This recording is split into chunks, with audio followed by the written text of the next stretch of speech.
Please welcome to the stage Skift Research Analyst Saniya Zanpure.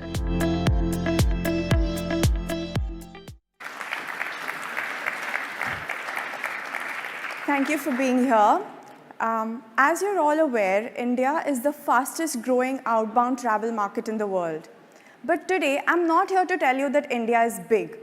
I'm going to prove to you that it is the most important travel growth engine for the next decade, and the Middle East is uniquely positioned to capture the largest, most valuable share of this market. More importantly, I'm going to lay out how you can win the Indian traveler of the future right here in the Middle East. Now, let's get started with some fundamental numbers. I like to call this your remedial homework. It is just a reminder of the scale that we're talking about. So first is population. India is the most populous country with more than 1.4 billion people. Next, we have age. The median age is just 28. This is a young, ambitious, digital-first population with decades left for travel and spending. Third is the momentum. India's GDP is expected to grow 2x faster than the global average. And that, ladies and gentlemen, is rocket fuel for disposable income. The result, India's travel spending is expected to go up to $410 billion by 2030. Now, this is up from $260 billion in 2024. So it is an incremental $150 billion opportunity waiting to be absorbed. But that's the global picture. The great news for this room is you're already winning. If we look at the top outbound travel destinations for Indian travelers in 2024, UAE was at the top with a 25% share. Now club this with Saudi Arabia and the wider GCC, the Middle East as a whole captured 48% of India's outbound travel volumes. So almost half of Indians leaving the country are landing up here.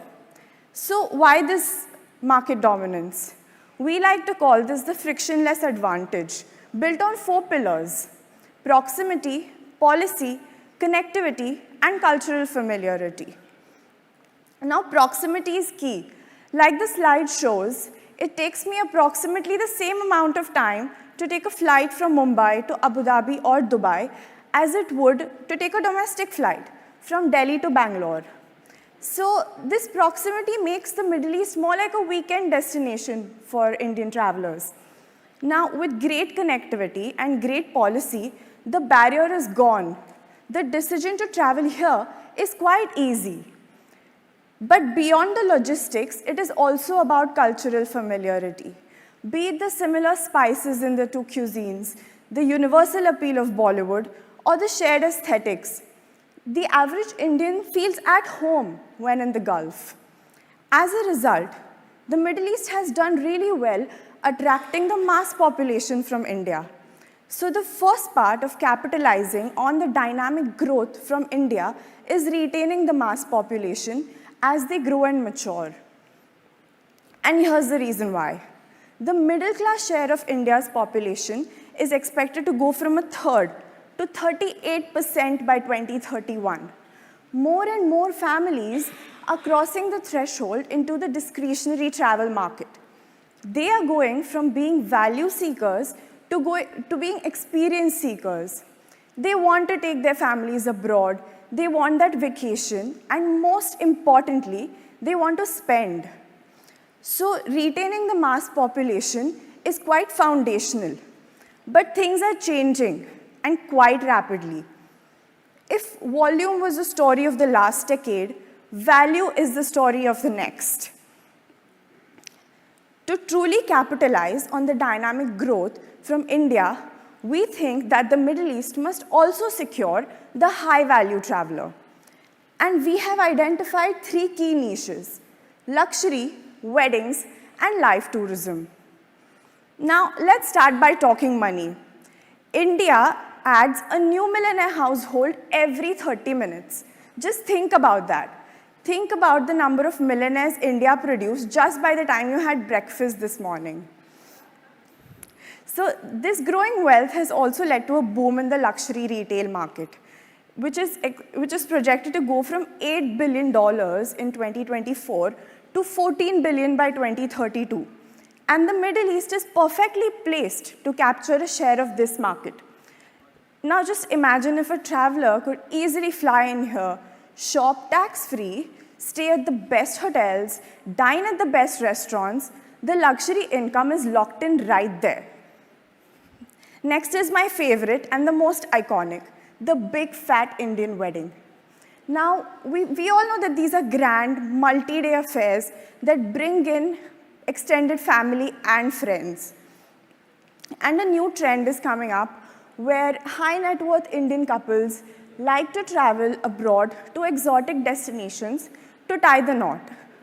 Now, we have valued the Indian international destination wedding market at $2 billion, which brings the average spend to $200,000. Considering the cultural familiarity, this is a great opportunity for the Middle East. This is not just a high-value segment. It is a multi-day, multi-stream revenue generator that will bring you money across hotels, dining, shopping, transportation, local excursions, and more. And finally, we have the often underestimated but a high-spend magnet, live tourism. In 2022, we already saw that Indians were the second highest applicants to watch the FIFA World Cup in Qatar live. Now, more recent studies show that 53% Indians are eager to travel to watch a live event, to watch a sporting event live. And a 30% increase is observed in visa applications for F1. So all of this shows that this demand is immediate. It is already here. Global events bring billions of dollars in localized spending. By hosting these events, the Middle East is attracting dedicated Indian travelers who will not just buy event tickets.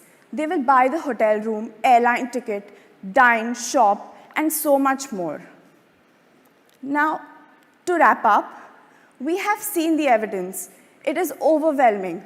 The foundation is rock solid. India is the youngest major population with great growth ahead, and good news, the Middle East is their favorite destination. The Middle East is uniquely positioned to absorb the largest share of the growth from India. Our approach is simple, twofold, and actionable today. Retain the mass population, secure the high-value traveler. This is not just about competition. This is about ensuring the Middle East's destiny as the top destination of the fastest growing outbound travel market in the world. Thank you.